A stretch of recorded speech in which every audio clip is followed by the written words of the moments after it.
un fuerte aplauso recibimos al doctor Fernando Urquizu.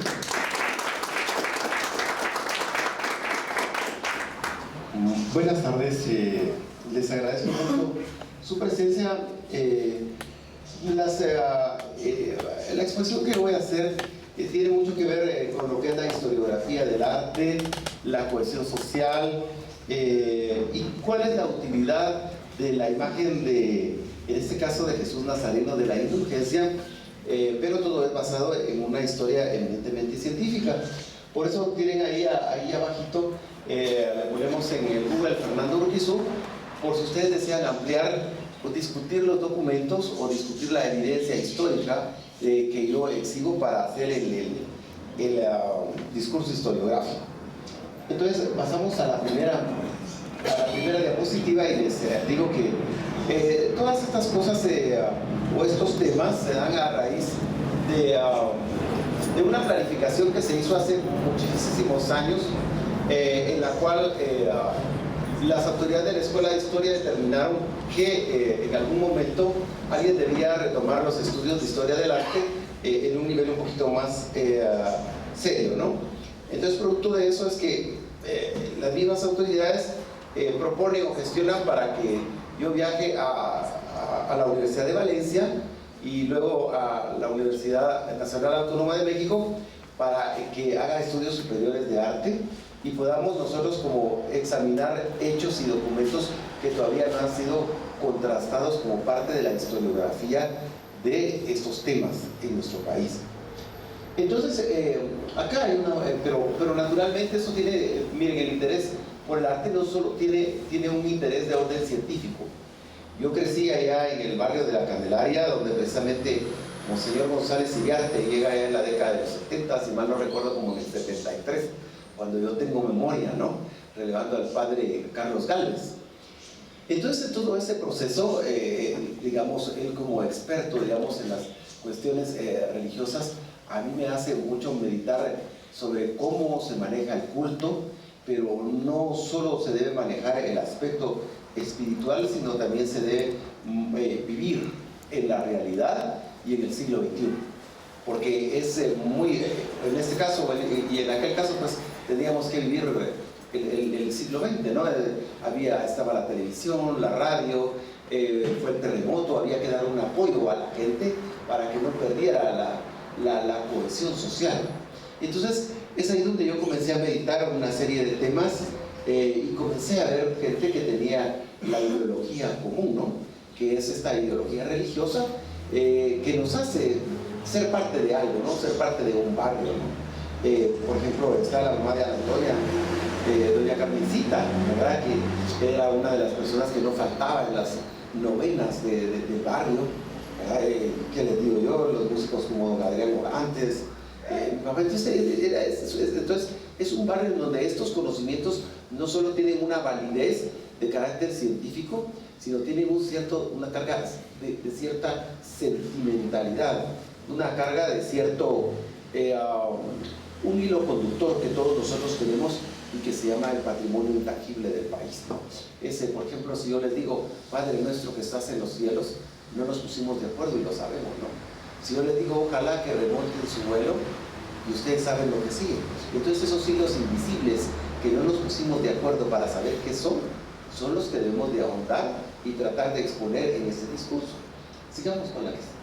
Y entonces, en función de eso, pues, conforme va creciendo el tiempo, uno va conociendo más gente que tiene estas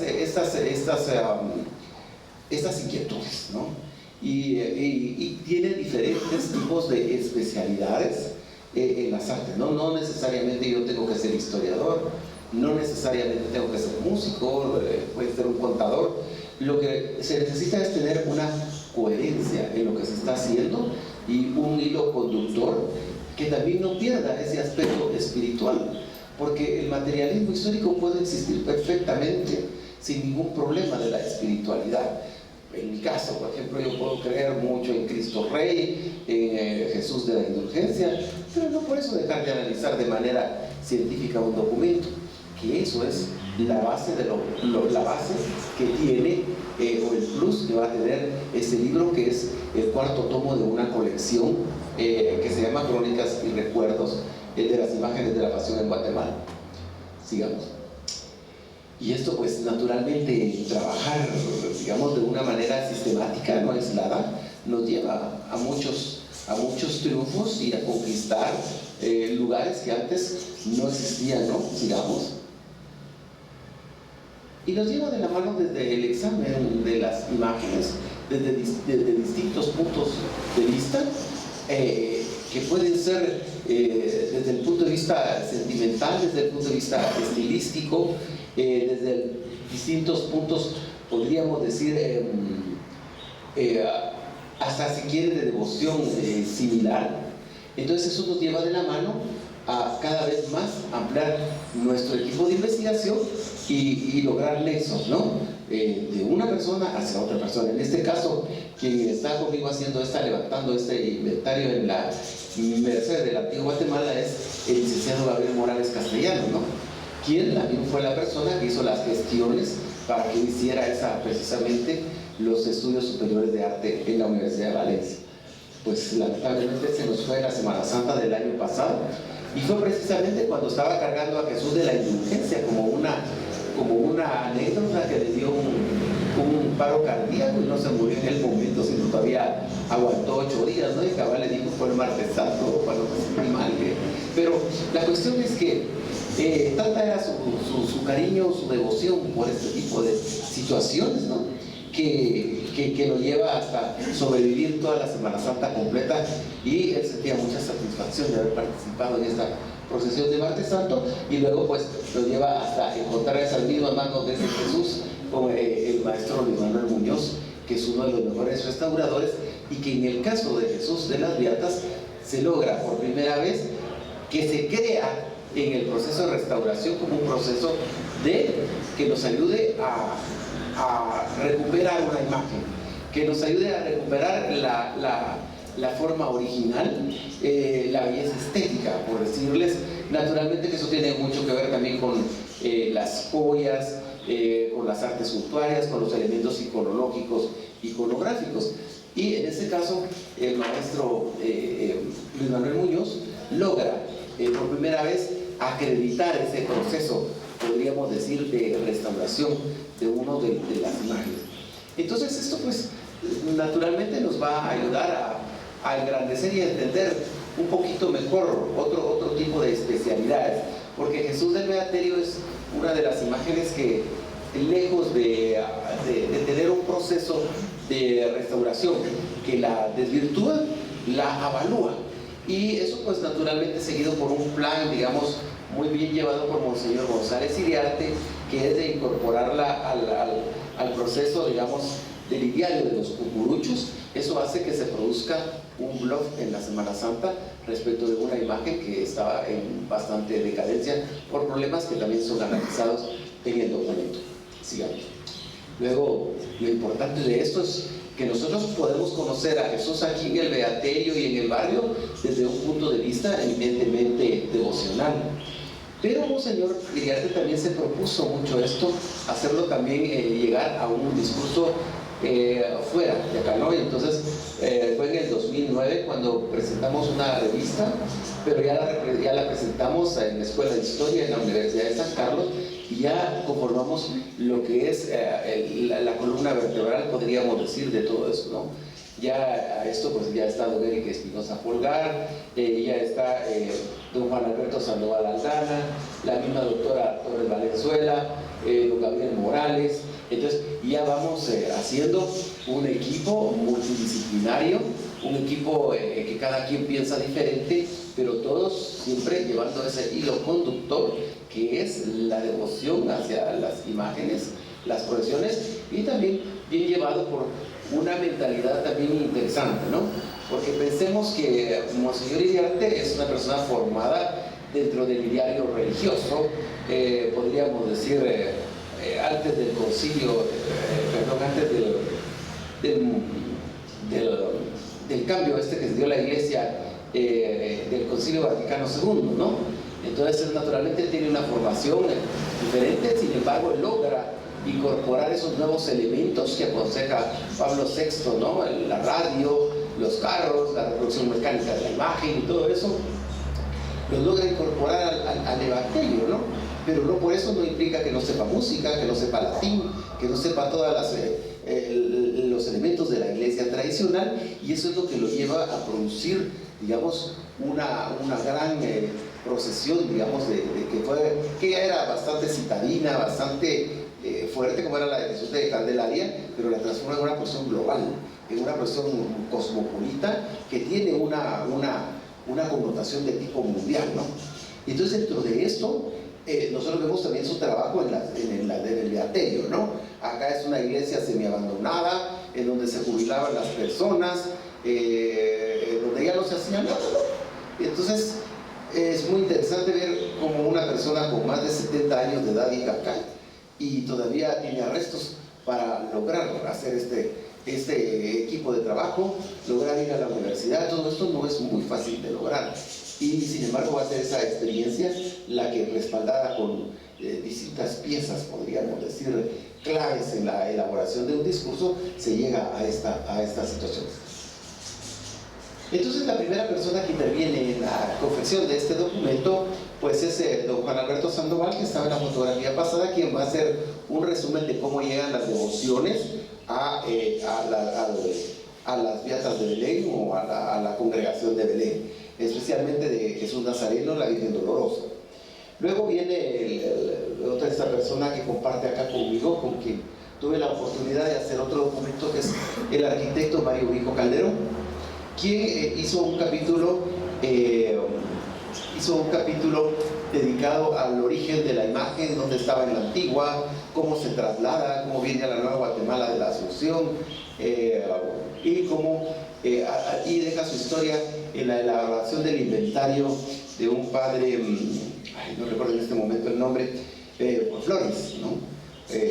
José Luis Flores, quien hace el primer inventario ya de esta iglesia y la lleva a hacer lo que es las Beatas de Belén.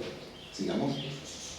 Luego, tras esto, Monseñor Iriarte, con esa capacidad de poder visualizar un poco más allá de lo que es el culto de Martes Santo, también convoca a otros especialistas y grandes fotógrafos, como en este caso Edwin Castro, para que sean ya figuras un tanto, podríamos decir, desde el punto de vista científico, se llaman fotografías comerciales, fotografías de propaganda.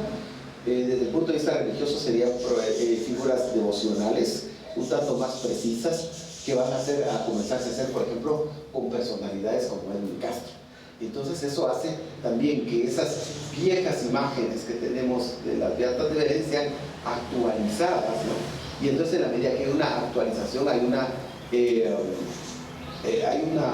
inserción, podríamos decir, de una iglesia moderna dentro, sin perder el sentido tradicional, que eso es muy importante.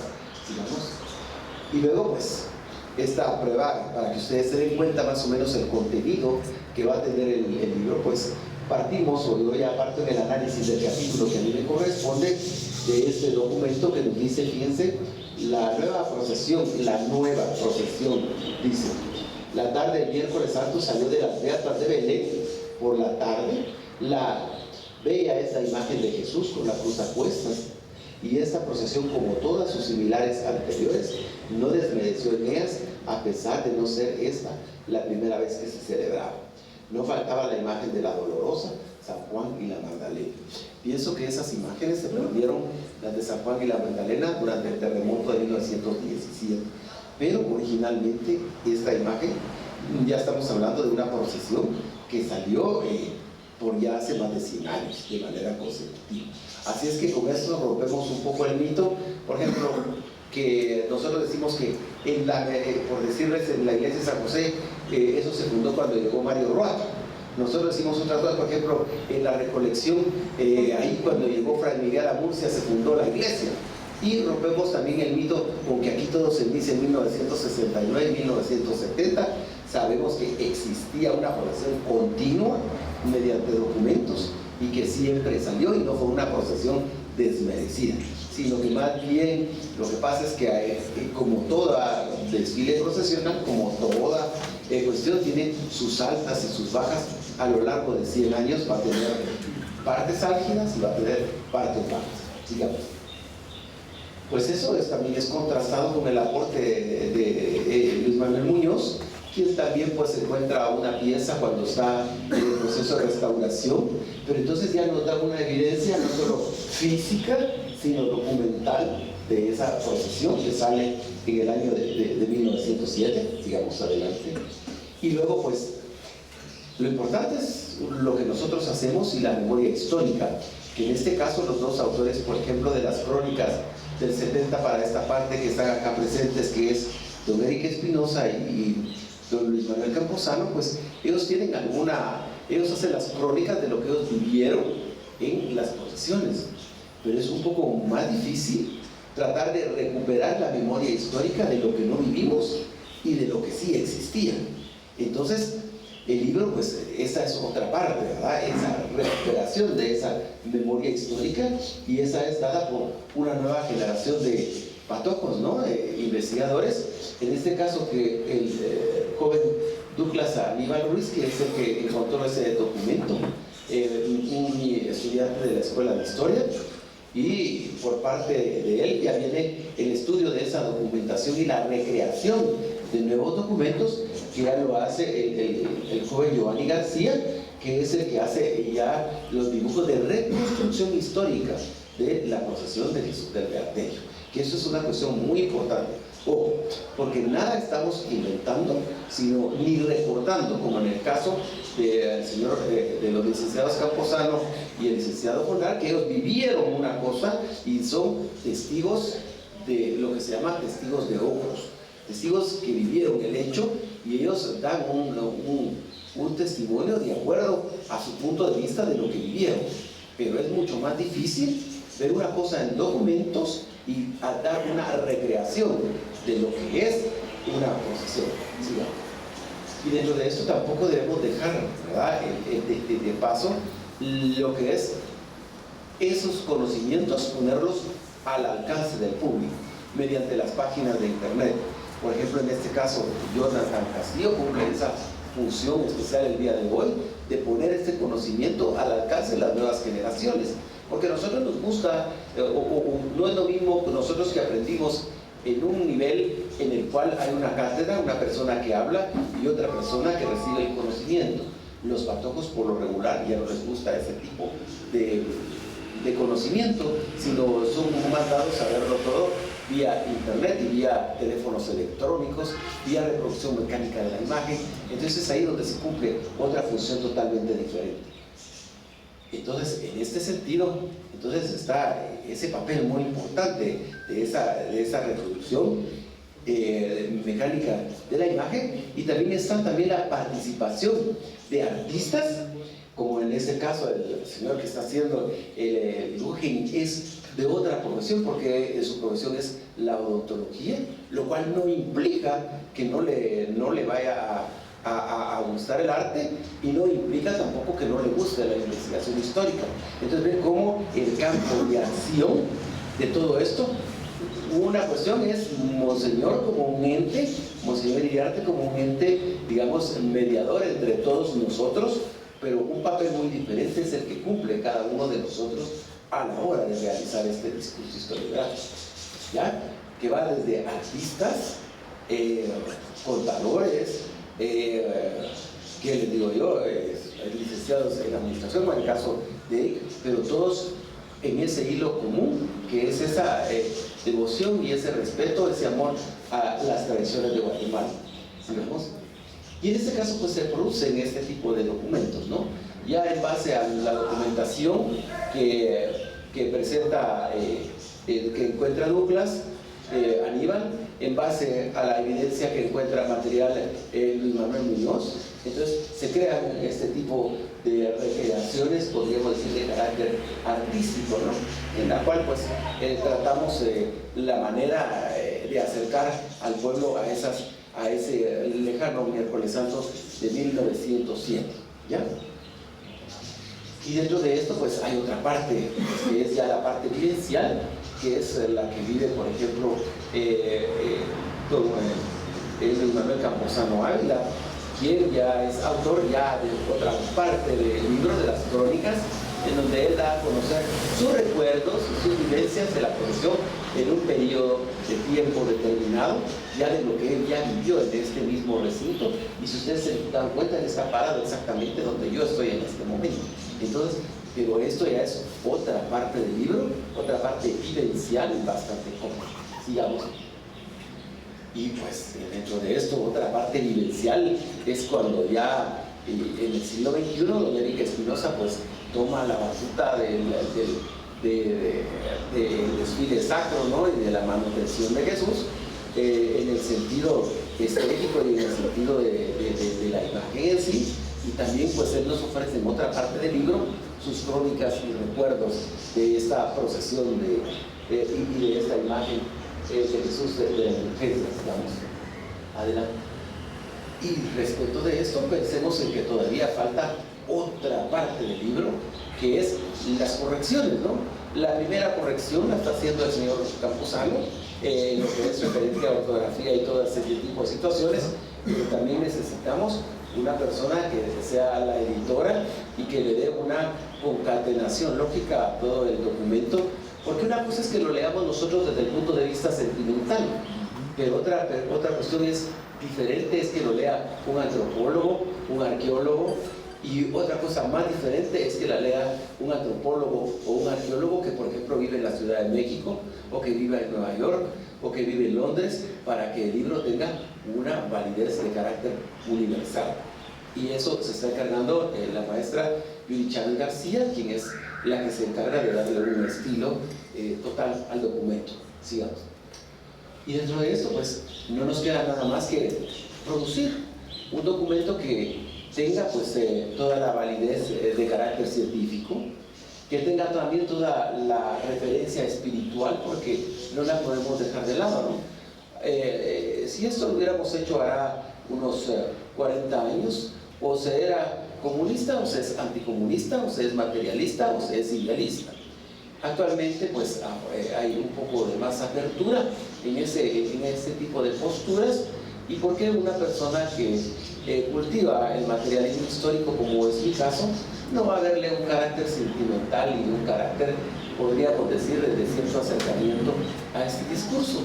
Y entonces eso es lo que pretende este documento, preparar de manera adecuada un documento que nos deje esas dos áreas, ¿no? El área puramente, podríamos decir, sentimental, pero también que responda a un análisis científico, histórico de los hechos de esta procesión de Martes Santo. Y creo que ahí lo dejamos por el momento, porque ya no tengo más que decirles, nada más que lean la obra. La obra se dará de una manera gratuita y será presentada el 5 de marzo a las 18 horas en el Teatro de Cámara Hugo Carrillo del Centro Cultural Miguel Ángel Asturias. Cada uno de ustedes puede accesar al libro de manera gratuita enviando un código, ya sea a la página de Beaterio de Belén o a la página de Fernando Urquizo de Facebook, y entonces solo mandan el mensaje y nosotros les respondemos con un código.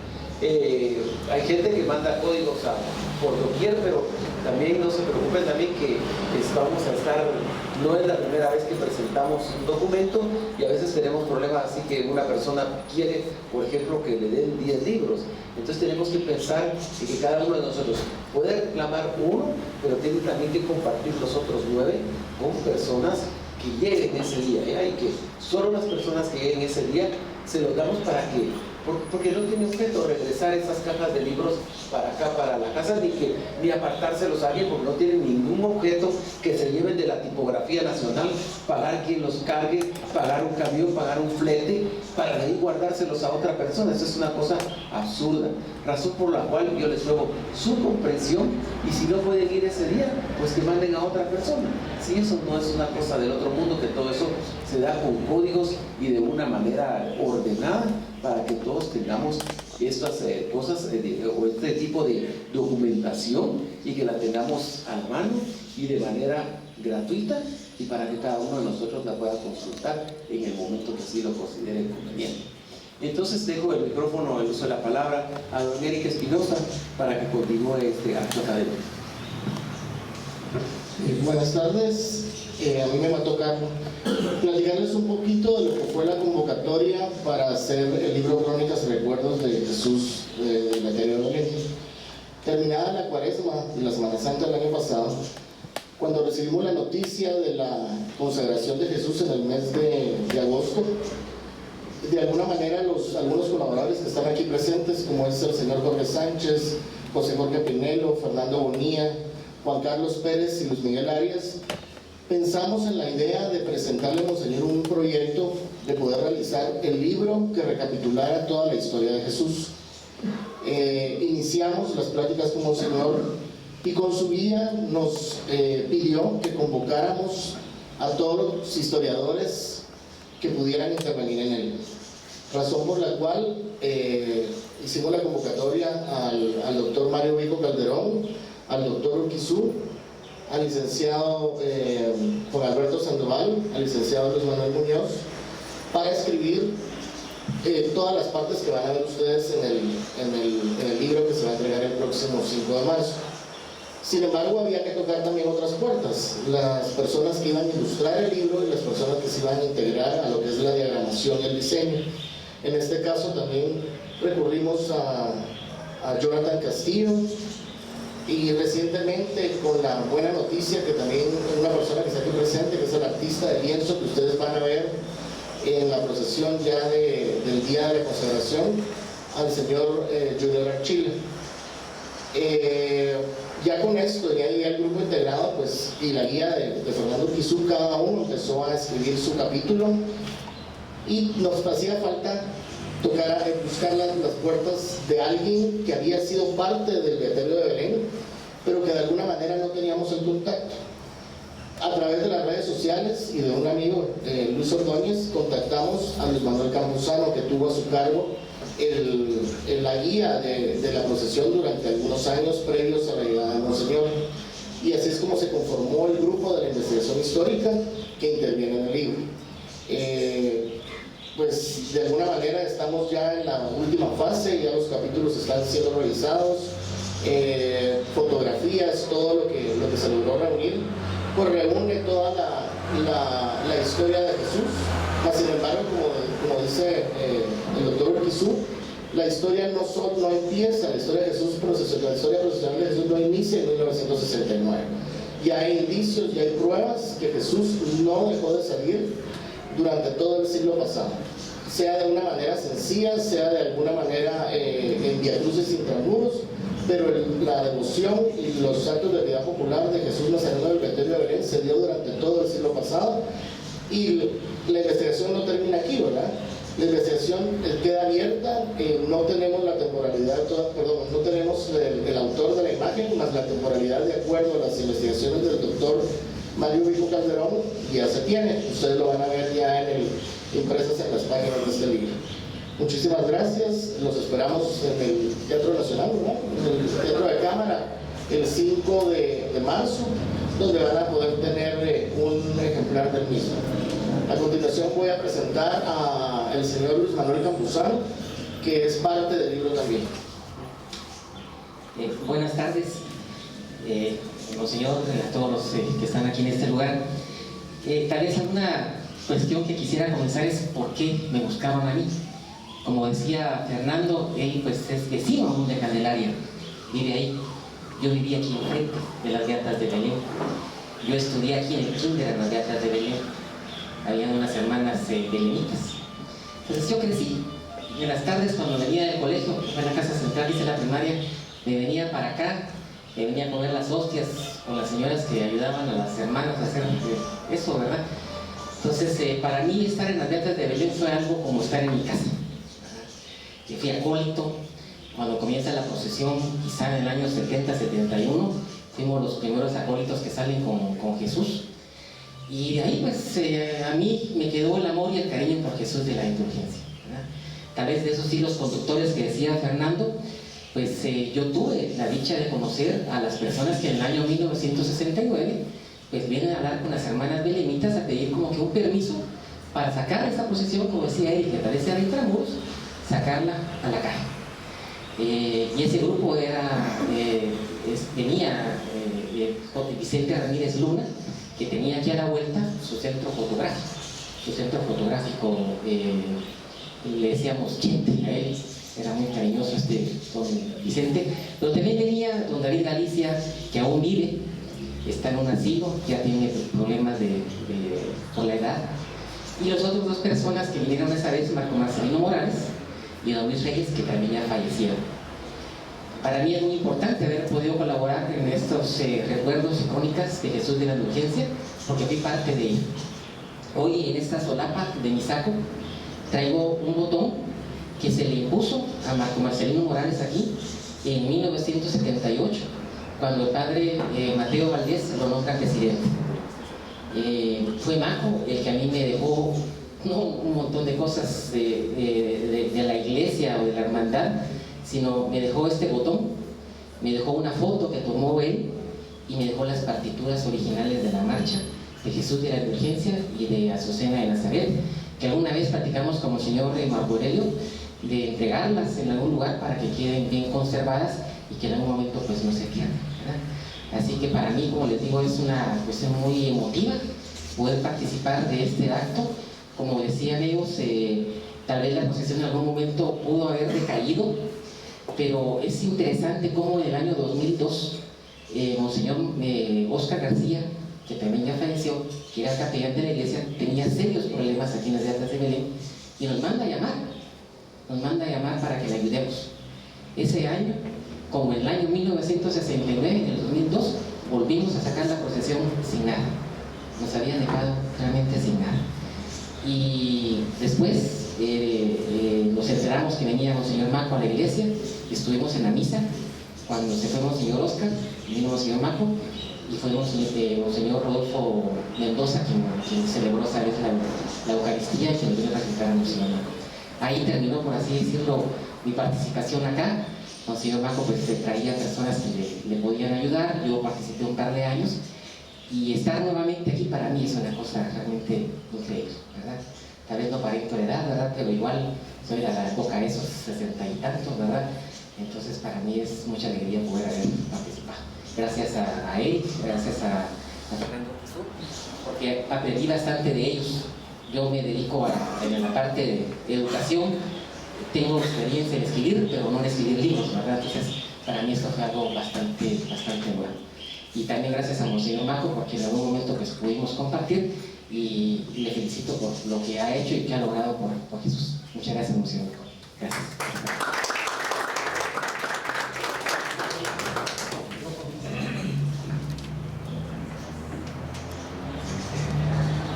Fíjense que preparé un video, pero creo que no sé cómo se va a apreciar, pero son fotografías que comienzan de la procesión de 1969. Son fotos que tomó Vicente Ramírez Luna, algunas las tomó Marco Marcelino, otras las tomé yo y otras las consiguió Luis Fernando Ordóñez. Así que esperemos que pueda ver ahí el video. Muchas gracias.